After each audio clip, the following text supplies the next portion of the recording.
What up, YouTube? You already know it's the Latin assassin himself. Tapping back in one more again with what it do with Big Lou and MZR2. Baby. First time you coming to the channel, be highly appreciated if you sub, like, to share the channel with your family, friends, folks, peoples, gente, buddies, pals, amigos, and like us Puertorriqueños, Boricuas, Jibaritos, Portorrose, Pana, Baya. And you do that by hitting that subscribe button, followed up by hitting that bell notification, and then lastly hitting all. And you'll be informed each and every time that something is dropped and uploaded from this channel. If it's a pre-recorded video like this here, a shorts 55-second clip of my American Bullies, or a live stream video.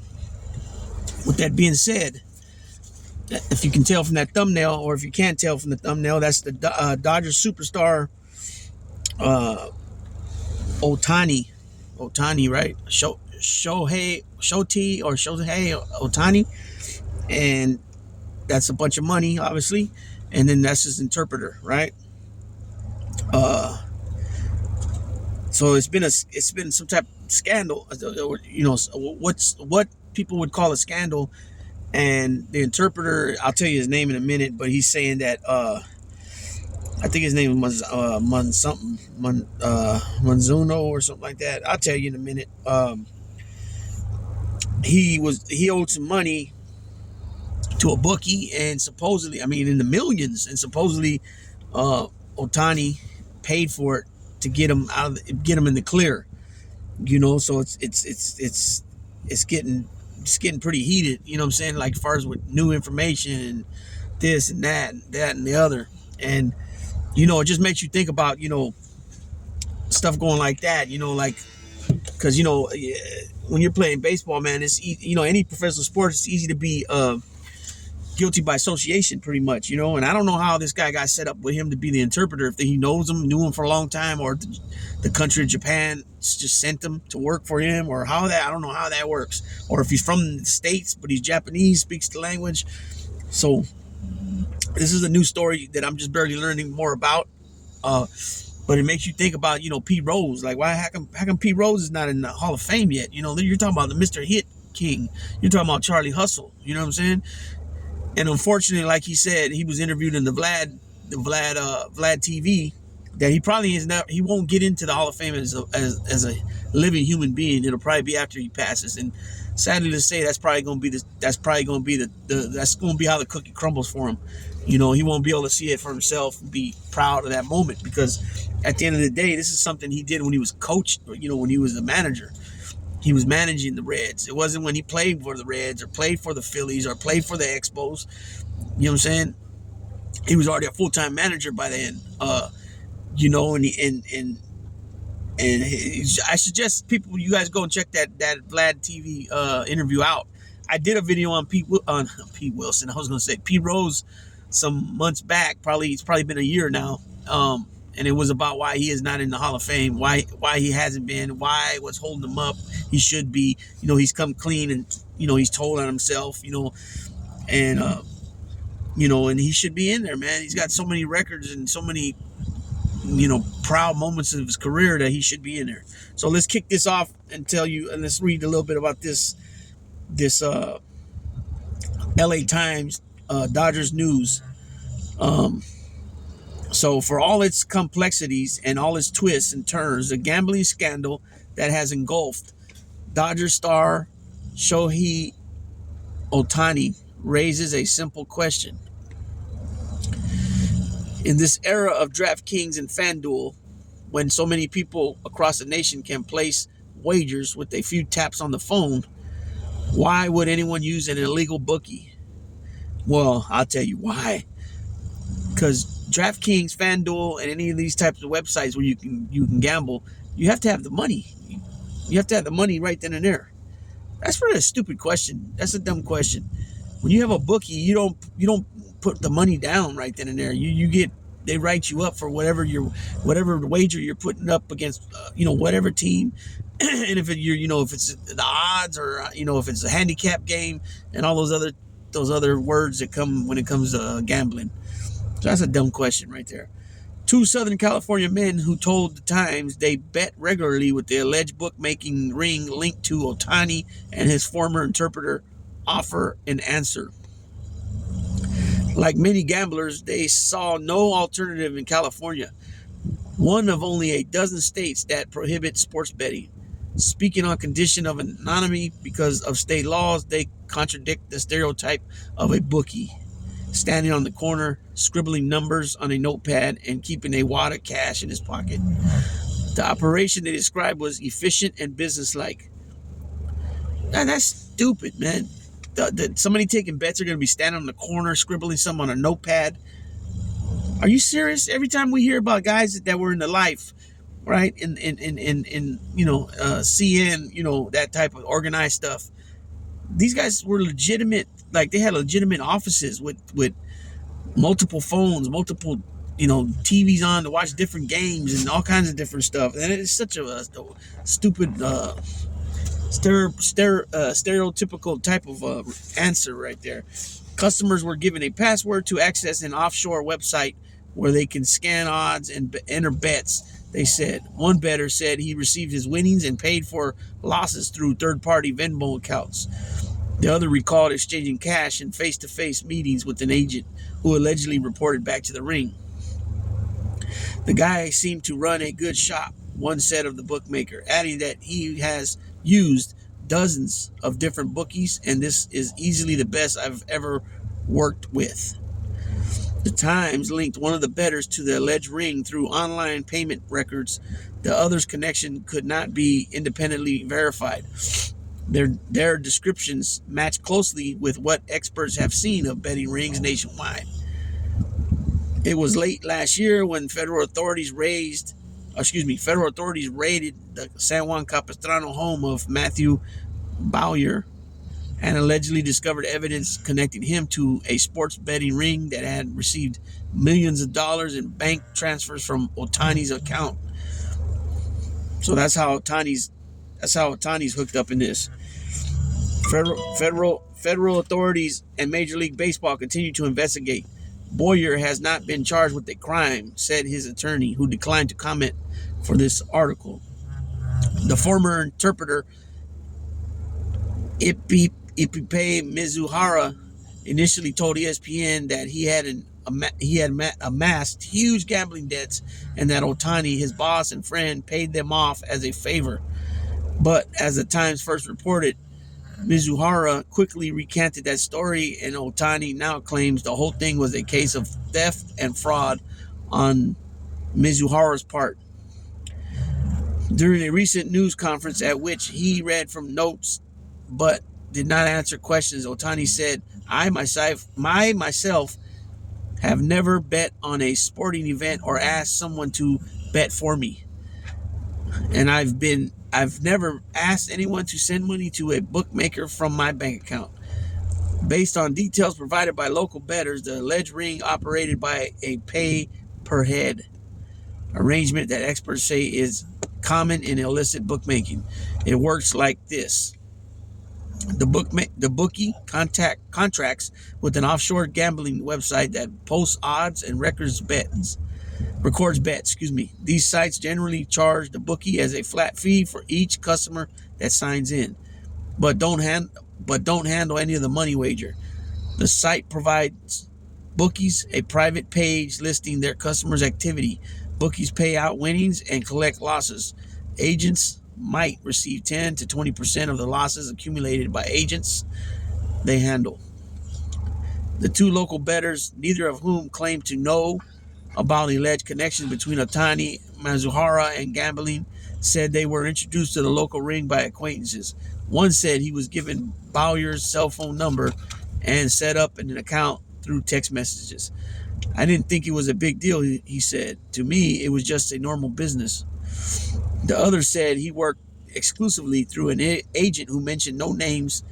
That didn't seem strange to the bettor, who had grown accustomed to dealing with operations whose bosses preferred to remain anonymous.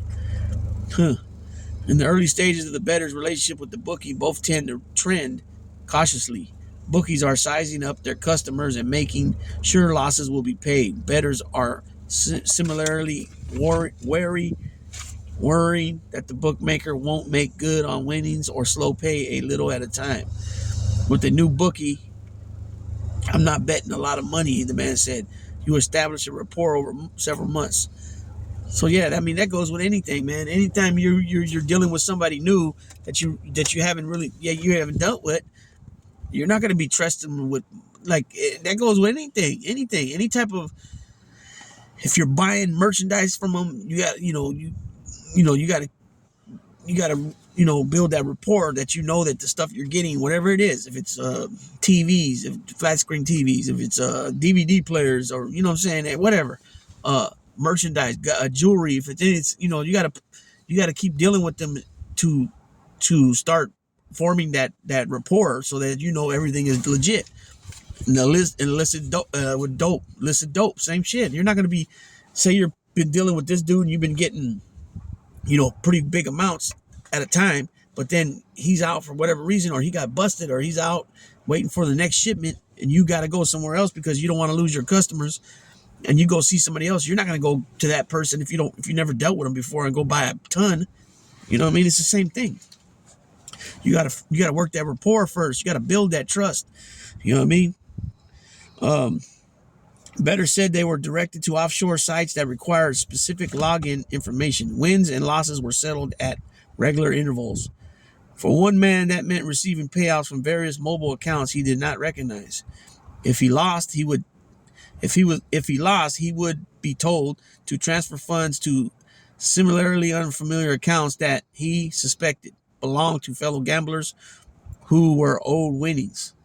So you catch that? So when somebody would lose, they would be given other accounts to people and were told to send their losses to this number, this login number or this account number, and those were actually winners. So they would use the losers' money to pay. They would have the losers send the money to the winners. You know what I'm saying? So that they didn't have to be involved more of a middleman at times. They could kind of keep themselves from being acknowledged. The other bettor met with his agent when his wins and losses exceeded $1,000 line of credit. They would drink a few beers and exchange a cash-filled envelope. Okay, so it seems that this bettor was taking cash, was taking a credit line, right? But most of these Draftkings and Fandual, whatever they're called, they don't do credit. I don't believe so at all. All of this illustrates how California differs from dozens of states that have legalized sports betting in the wake of the 2018 U.S. Supreme Court decision. Gamblers here can use apps to play daily fantasy sports for cash prizes. The industry argues that fantasy contests are games of skill, not chance. Betting on games is not allowed, not in apps, online, in card clubs, or at a tribal casino. So California, since it's had such a big economy, such a robust economy here, it's at one point it was fourth in the world. So United States was one, and then you had I think 2 and 3 were China and China and Great Britain, I believe. Then it was U.S. and then Germany, but I think Germany took U.S. Not the U.S. California and then Germany. I think Germany took over the 4th spot now, and California's 5th. But you're talking about one state. You know what I'm saying? You think just like they legalized marijuana and they tax the shit out of it, you think they would do something with the gambling as well and put their little twist on the tax. Maybe I don't know. Newsom's been in office for a while now, and he hasn't done nothing yet with that. Let's see. Even VPNs don't seem to help with accessing the likes of Draftkings and Fandual, though some offshore sites reportedly accept wagers from California in cryptocurrency. For those unwilling to drive to Vegas, bookies fill the void. Illegal bookmaking is happening everywhere, said John Holden, an associate professor at Oklahoma State University, who has written extensively about sports gambling. You probably wouldn't have to walk 2 or 3 blocks to find somebody who would take a bet. Access to wagering isn't all that bookies offer. Unlike casinos and apps, they might not impose strict limits on individual wagers. Even with clients who win a lot, they don't apply taxes. They don't require immediate payment or money up front. Trusted customers might receive credit lines of 25,000 or more. A wealthy bettor or a bettor with close ties to someone wealthy might be granted significantly more, said Nelson Rose, a gambling law scholar and emeritus professor at Whittier College. That could explain how Mizuhara, who told ESPN he is addicted to gambling, allegedly amassed so much debt. People who have gambling problems typically chase their losses, said Coleman Schrumpf, a Wake Forest University economist who has studied illicit bookmaking. If you're a problem bettor, the hole you can dig with a bookie is much much bigger. Gone are the days when the threat of physical violence was common worry for delinquent customers, but there are other forms of coercion. If you owe a lot, they might contact your wife or your work. One of the local gamblers said they're going to make your personal life hellish. Oh shit. Law enforcement is also concerned. In 2022, former minor league pitcher Wayne Nix pleaded guilty to running a major Southern California sports gambling ring that, according to court documents, operated much like the ring the Southern California gamblers described. Nix used a Costa Rica-based sports book and had agents dealing with customers. The bust ensnared professional athletes, including former Dodgers outfielder Yasiel Puig, who has pleaded not guilty and is awaiting trial. Still, neither bookies nor gamblers seem terribly daunted by the threat of arrest because judges and juries seem to have a what's the big deal attitude when it comes to sports betting.